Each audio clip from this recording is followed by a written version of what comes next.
Hello students, today we are going to learn about different theories that are associated with the atoms. Till now we were studying about atoms, molecules, the different kind of the molecules.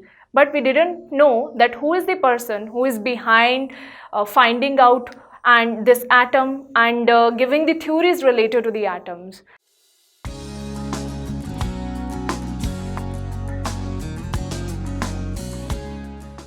So very first thing, the first person who was actually there to tell the entire world that there is a particular particle which is said to be the atom, he was Maharishi Kannad.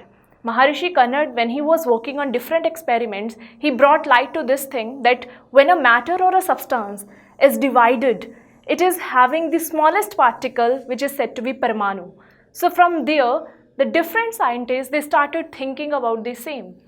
He didn't give any kind of the theory, Maharishi Kannad. He was not there to give any theory, but he was just there to give this thing that there is a substance and the smallest particle of that particular substance is an atom or a Parmanu.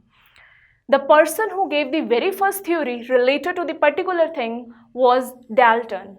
He was the British school teacher, and while he was working on the experiments, he brought light to the concept that yes, there is an atom which is the smallest particle present in a substance or in a matter, and the atom of the different elements is behaving in a different way, same elements in a same way. So here we will learn about what is the Dalton's atomic theory and what are the different postulates related to the Dalton's atomic theory. So the very first one is matter is composed of indestructible particles which are known to be atoms, So from here he meant to say that every substance or every matter is having small particles of which it is composed, and if we are dividing that particular matter, let's say we are talking about a duster, or let's say we are talking about a chalk. If I'm there to divide the chalk into the n number of the pieces, at the last I'll get a one particle which will not be further divided, which cannot be further splitted, it cannot be further destroyed. This particle which is not capable of further dividing or separating, this is said to be an atom. So the very first postulate of Dalton's atomic theory is matter is composed of indestructible. From this we mean to say that the particles that cannot be destroyed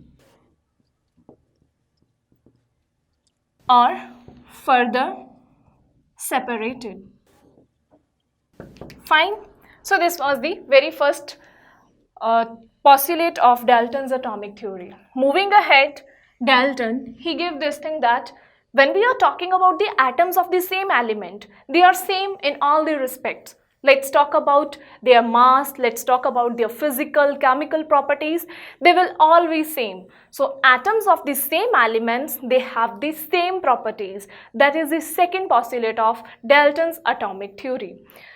So he said atoms of same element are same. The very common example, if we talk about the gold particles, if I'm taking a brick of the gold, everywhere, from anywhere if I'm taking the gold will having the same kind of the mass, it will be having the same properties, it will exhibit all the similar kind of the properties, and everywhere or anywhere if I'm taking that brick of the gold, it will be having the same mass. So atoms of the same element, they have same properties, whether it is about their mass, whether it is related to their chemical reactions, they will behave in a same manner. The another example for the same, it could be the silver. If I'm taking the silver foil or if I'm taking the metal silver and I'm talking about its properties anywhere, at any altitude, at any latitude, the properties of that particular matter, that particular metal silver, it will be same. So this is the second postulate of Dalton's atomic theory, that atoms of same elements, they are same in the case of their properties, and the properties could be anything. It is their mass, it's their reactions, the way they are behaving, anything it could be. Third postulate is, here we have talked about the same elements. If I have to take into consideration the different element, let's talk about silver and gold. Now these are two different metals, I know that. The properties of these two metals, they will be different from each other. Metal gold and metal silver, they behave differently at different conditions. For example, I can't use gold for foiling the food paper, and I could use silver for the same. Similarly, if I talk about the aluminium, the three metals, but they are different. They are having the different properties, physical properties like melting point, boiling point. Their physical structure is different. The way they behave with the different metals, non-metals, that would be different. So different elements, different metals, they are having their different properties. That is the third postulate of Dalton's atomic theory, that says atoms of different metals behave differently from each other. It might be with respect to their properties, it might be with respect to their structure. So atoms of different different elements, I would say that. They behave differently. Here I am talking about the behavior, that I mean to say that the kind of the reactions they are showing. It could be atoms of different elements, they are different. We can use this line as well for representing this postulate. Fine, either this particular one, or we can make use of this line to explain the same, that atoms of the different elements, they are different. The next postulate is atoms are the smallest particles to take part in a chemical reaction. So from here, we know that there are different kind of the chemical reactions in chemistry, varying from one particular reaction to the another. When I talk about that atoms are the smallest particles to take part in a chemical reaction, I mean to say that, let's talk about any reaction, formation of the water, that is formed by the combination of atom hydrogen and atom oxygen. Now, it says that the smallest particle that is going to take part in a chemical reaction for the formation of the water molecules, it would be the atoms. It won't be any other particle. So, whenever there is any chemical reactions which is occurring, any kind of the chemical reactions, let's talk about the thunder and the lightning, there also we can say that the smallest particles that are happening there is an atom, that is taking part in a chemical reaction is an atom. So this is the fourth postulate of the Dalton atomic theory. Moving ahead, we have atoms of same or different elements combined together to give the compound atoms, we could say. Compound word itself means something which is not simple. Compound which is made up of by the combination of the different kind of the atoms, I would say that. Different or the same, but which is not a simple, which could be further divided, I mean to say that. And these compound atoms nowadays we call it molecules, that when there are the different atoms, they are combining together, they give rise to a molecule. But during that time period, Dalton, who was a British school teacher, he gave the word compound atoms to this particular word molecule, which is being used today. So he said atoms of the same or different elements, they combine together to give the compound atoms. Let's talk about formation of the sodium chloride. So we know that for the formation of sodium chloride, we have to take the atom sodium and chlorine that combine together to give us sodium chloride. So he said that when there are the atoms of the different elements, they're combining together, they give rise to this thing which is a compound atom according to him. Atoms are the smallest particles that take part in chemical reaction. See, we have sodium atom here and here we have the chlorine atom. Both of them, they are combining here and they're giving rise to the sodium chloride.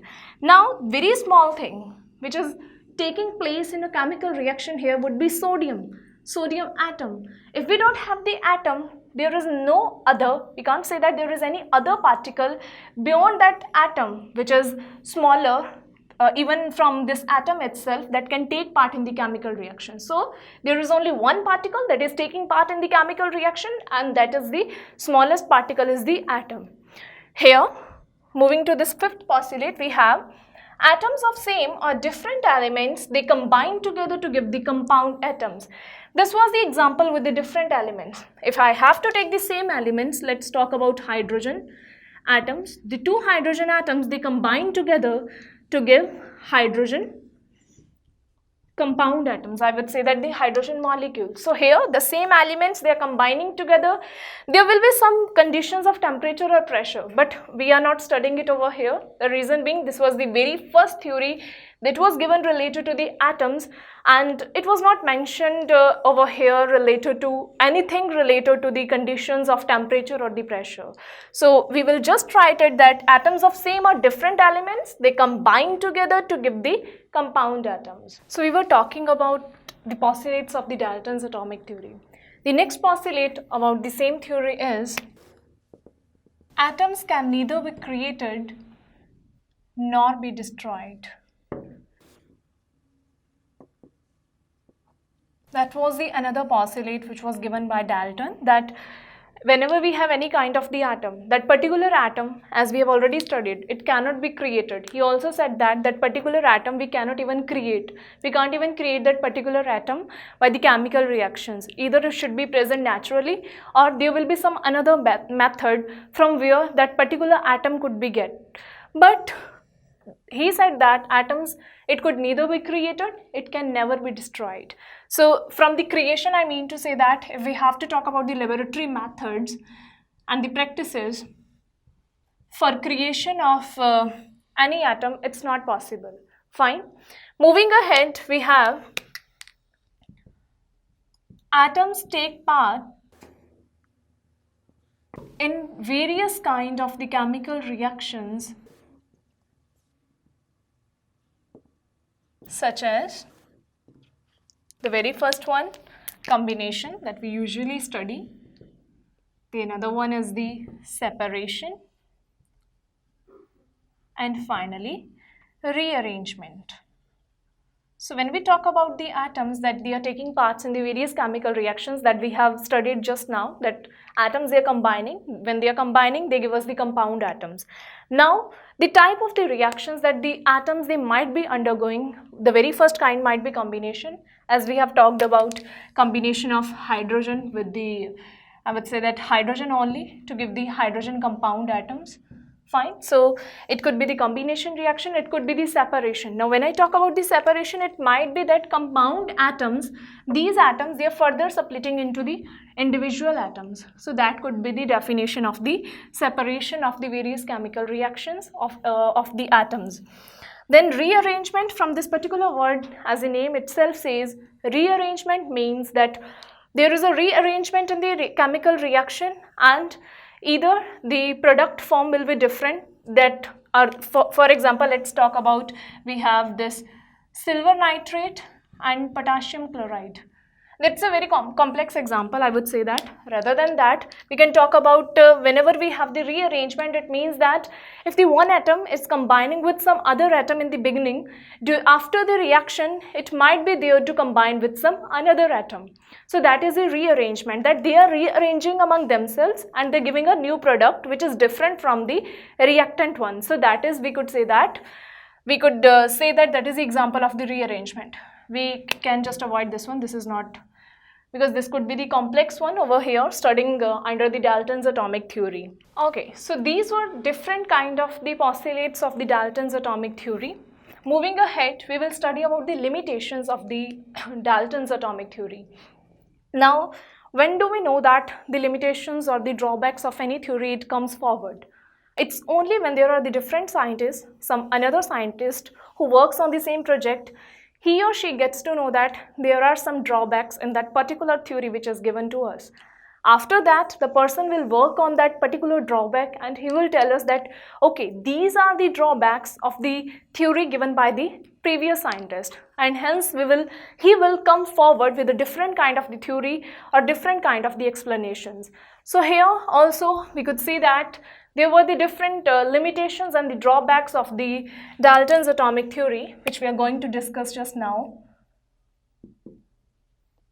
Limitations of Dalton's atomic theory. So very first one, when he gave us different kind of the postulates related to the atoms, their reactions and the types of the chemical reactions, he also explained that these atoms, they follow the law of the chemical combinations, and he was therefore successful. The theory actually, it was successful in explaining laws of the chemical combination.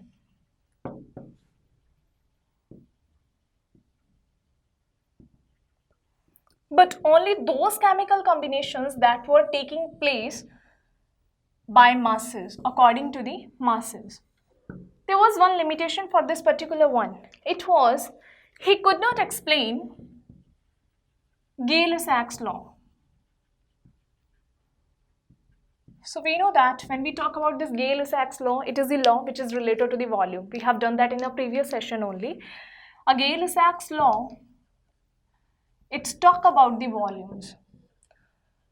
So Dalton's theory, basically, it was there to focus on law of the chemical combination. He was successful. His theory was successful in explaining that particular laws of the chemical combination. But that theory could not explain if there is a chemical combination taking place with respect to the volume of that substances, volume of the liquids, or the particular matter that is given to us. So he was not able to explain that thing. Secondly, he told us that atoms of same elements, they are same. Atoms of different elements, they are different. But we found that atoms of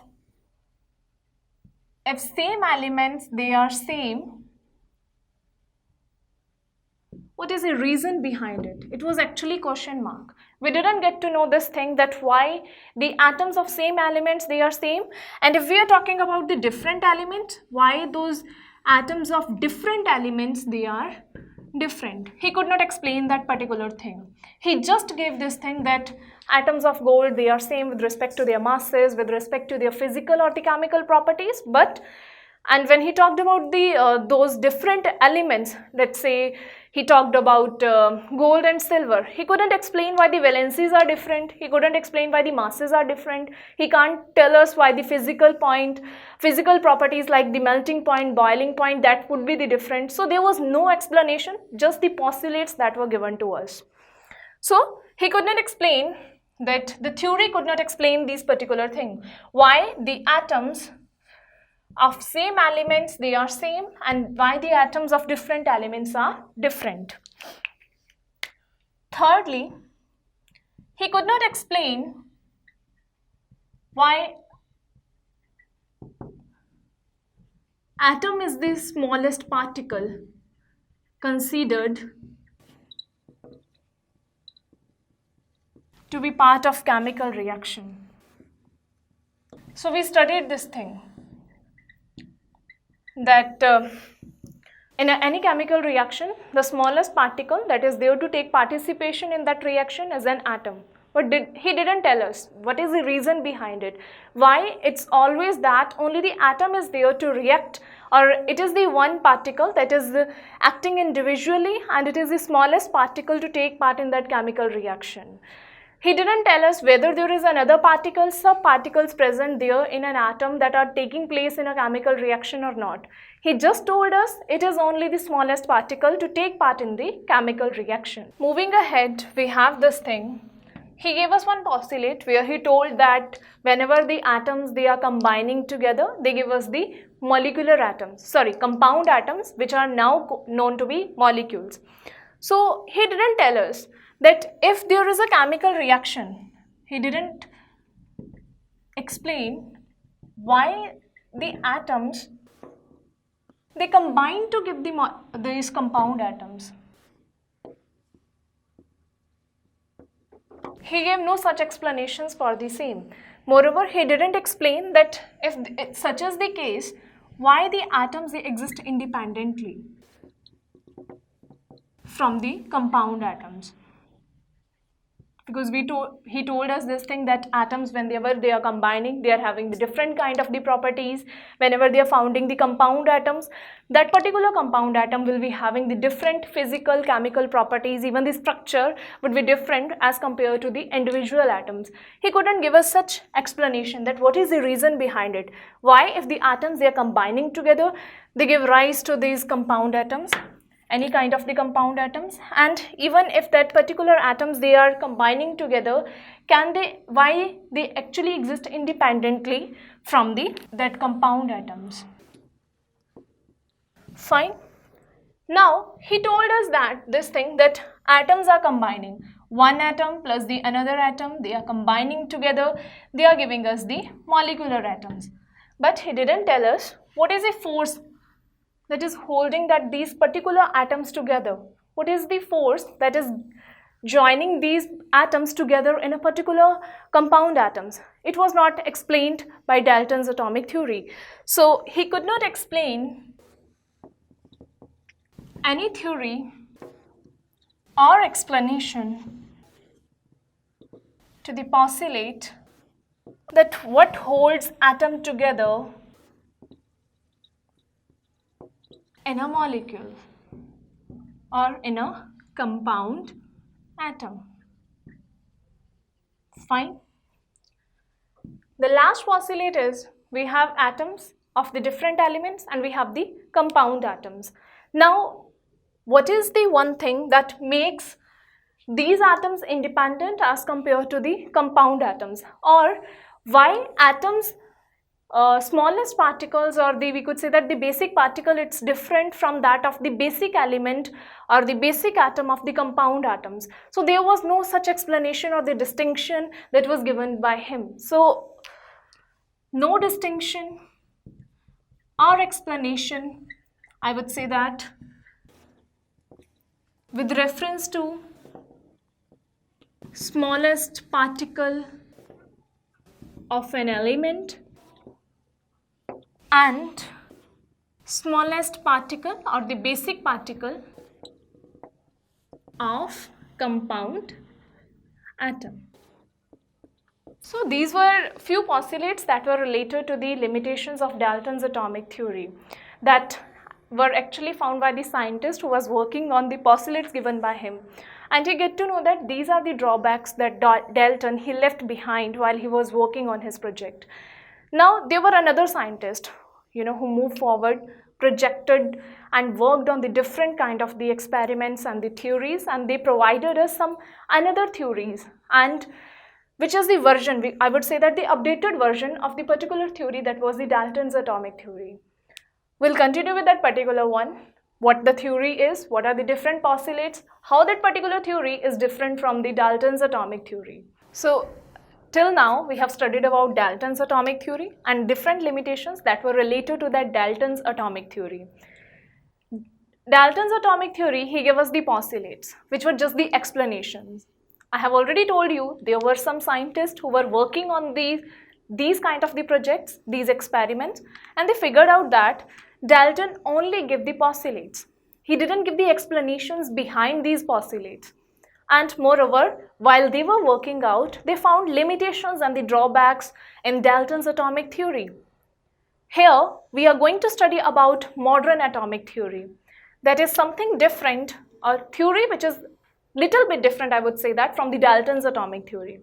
So the very first postulate, if you guys remember related to Dalton's atomic theory, it was atom is the smallest particle which is indestructible in a matter. But modern atomic theory says that atom is divisible into subatomic particles, and these subatomic particles, these were electrons, protons and neutrons.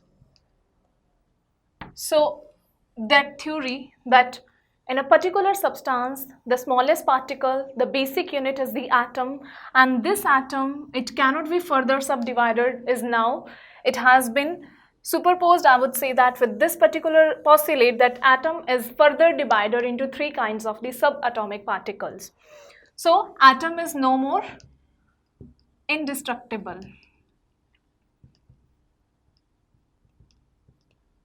So, from here I mean to say that atom is destructible. Moving ahead, we had the second postulate. Let's talk about Dalton's atomic theory, where we had the second postulate that atoms of same element are same. And the example was that of the gold. That if I am taking the gold particles or the brick of the gold anywhere at any altitude, at any latitude, the properties will be same everywhere. Whether it is a physical structure, whether it is a chemical properties, there won't be any difference. But while modern atomic theory, when it came forward, it brought light to the fact that atoms of same element, they may also vary. And the variation, it could be in a different ways. So here, we got the second postulate, atoms of same elements may not be always same. For example, that of the hydrogen. This is the very common, atom of the hydrogen. But we could have this atom as well, where it says that having the same atomic number but different mass number. So here we got to know that we are having the atoms of the same element, but they are also varying, and their variation, it is in the sense of their mass numbers, where their mass numbers are varying, but their atomic numbers, it remains the same. From here, we got the concept of the isotopes. So from the word isotope means, this is actually the particular word, that is the isotope, that came from the modern atomic theory, second postulate. Iso means same. And when I talk about the isotopes, that means same atomic number but referring to the different mass number. So the definition of isotopes, it came out here. It could be defined as atoms of same element having same atomic number but different mass number.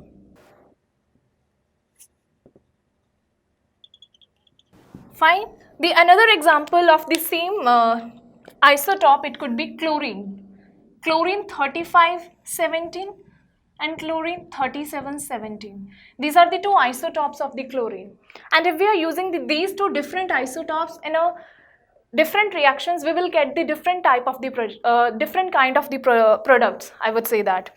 For example, if I'm taking this with the hydrogen, fine, the very first or the common known hydrogen atom, the properties of Cl3517 will be different, properties of Cl3717 will be different. So here, the postulate of Dalton that used to say that atoms of same element taken anywhere, everywhere, wherever we want to carry out the chemical reactions will be same, it is no longer remain the same. Because from here we have got to know this thing that atoms of same element, they may also show the variation, and the variation could be related to the chemical reactions, because now the atoms, they are not having the same mass numbers. The mass number are varying. They are having some relative mass numbers, due to which their properties, they might change. The next postulate of the Dalton atomic theory, if you remember, it was atoms of different elements, they are different with respect to their physical appearances, physical properties and the chemical properties. Again, here in the case of modern atomic theory, it varied. It said that atoms of the different elements, they may not be different. They might be same with respect to some of the properties. It could be their mass number, it could be their different kind of the chemical reactions that they are exhibiting. So we have done the second postulate. We got to know that atoms of the same elements, they may also vary. Moving towards the another postulate of the modern atomic theory, we have atoms of the different elements that Dalton told us that it will be different only. Modern atomic theory, it gave us the postulate that atoms of the different elements may be same.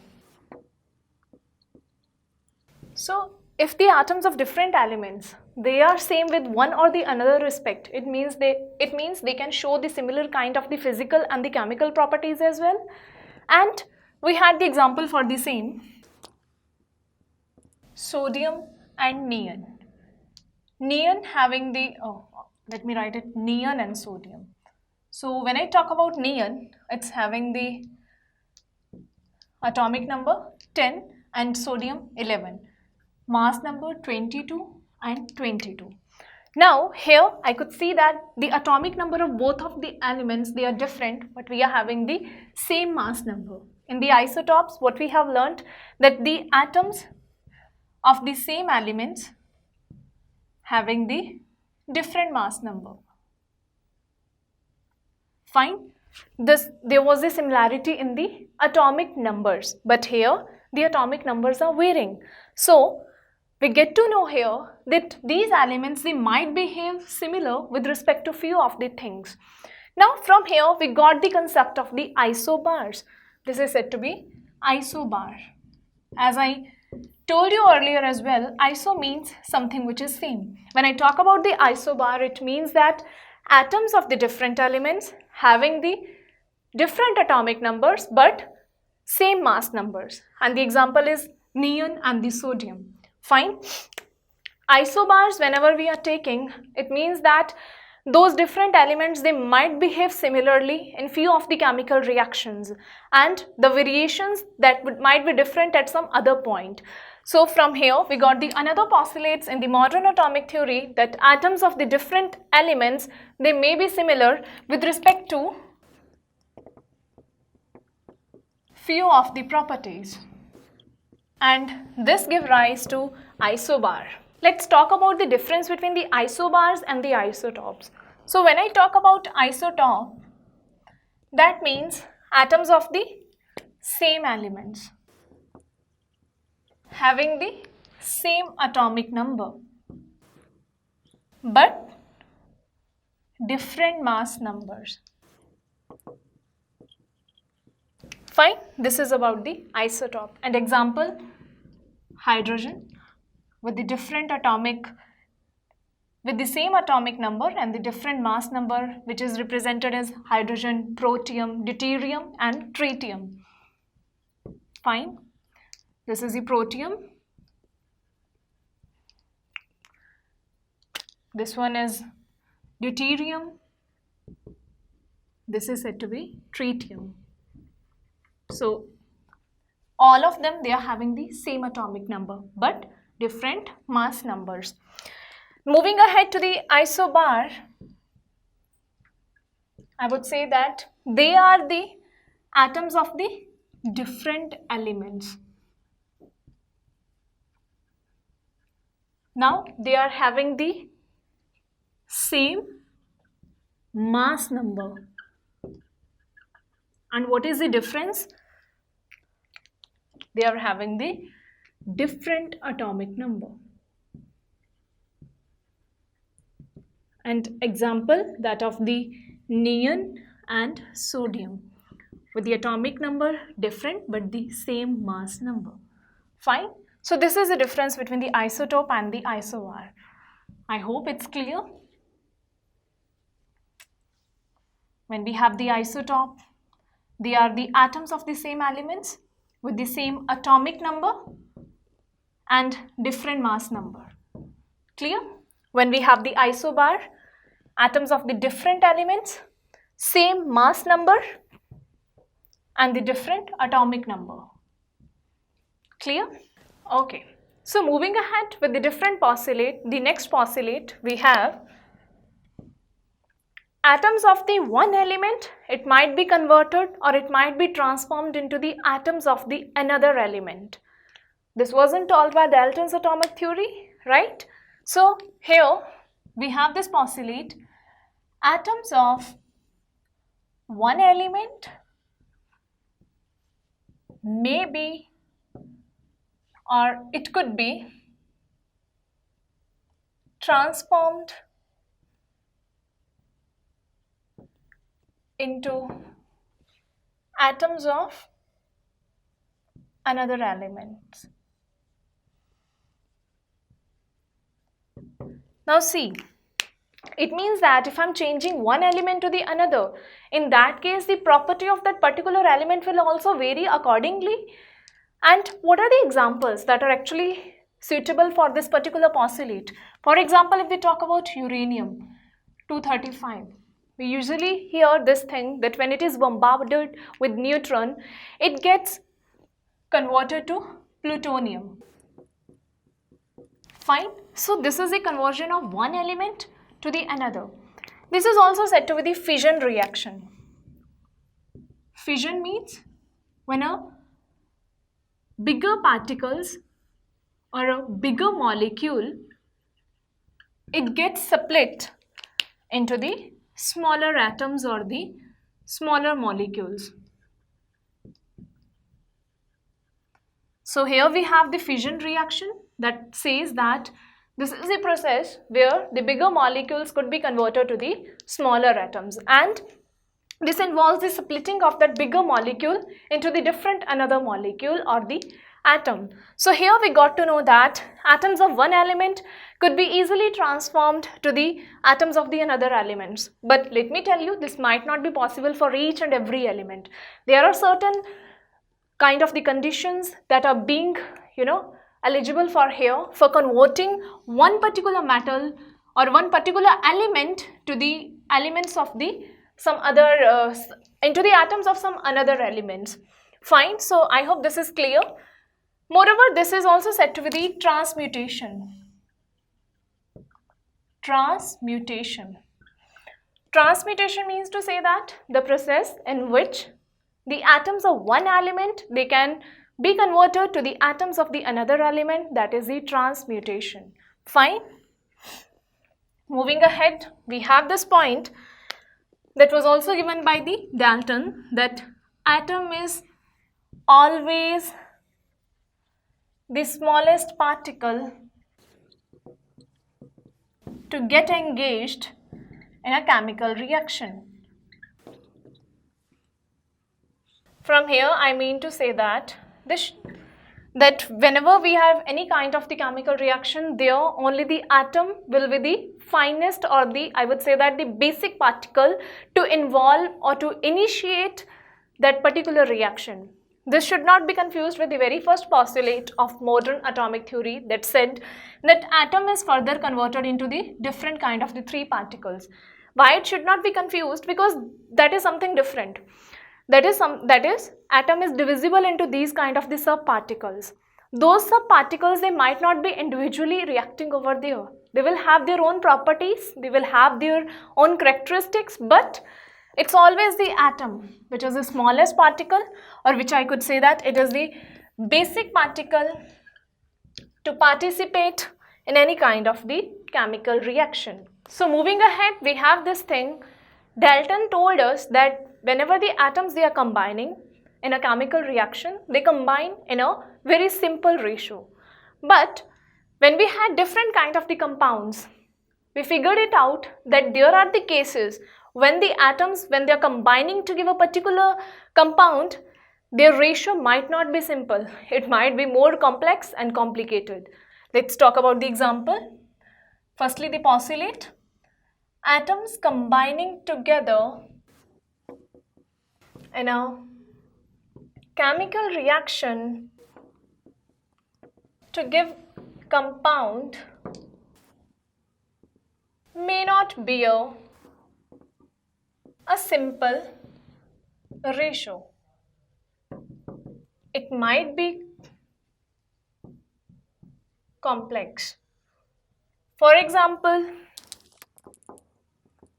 the sugar we eat, which is sucrose, it is given by the formula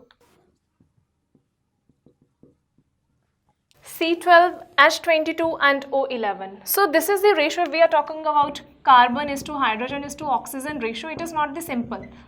This is not at all the simple ratios. Here we have the ratio of hydrogen to oxygen 2:1, but this is not the simple ratio.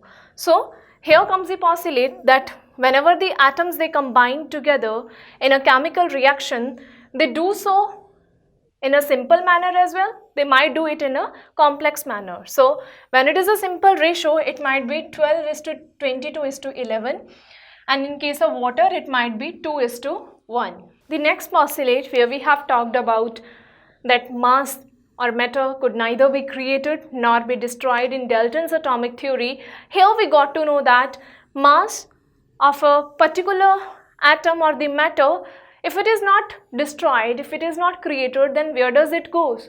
It might be converted into the energy with this formula. And yes, mass can neither be created nor be destroyed. It might be converted into the energy. And this equation is Einstein's mass energy relation, where it says that if we have energy, if we have the mass of the particular atom and we find that before the reaction and after the reaction that mass is different, don't worry. In that case, it's not that the mass has changed. No, it might have got converted into the energy. Fine. So this is actually the relation which is equivalent to this thing, that, and that is equivalent to the thing that mass is convertible to the energy and vice versa. If we are talking about the energy, it could be, this will be the equivalent equation for the same. So the next postulate that we were about to study, that is, mass is neither created nor destroyed, but it's convertible to energy and vice versa. That means energy is neither creatable nor it could be destroyed, but it is convertible to mass. So these were the postulates related to the modern atomic theory. So we have studied about different atomic theories. That firstly, we have been through Dalton's atomic theory, then through the modern atomic theory. We started from Maharishi Kannad, who gave us this thing that कोई भी परमाणु, कोई भी जो substance है, it's made up of परमाणु. That is, any substance is made up of the smaller particles, which is said to be परमाणु. From there, different scientists, they started working on the theories and the experiments. And these are the theories which we have just studied. Firstly, the Dalton atomic theory, its limitations and drawbacks, and finally, the modern atomic theory. That is all about this today's session. Thank you.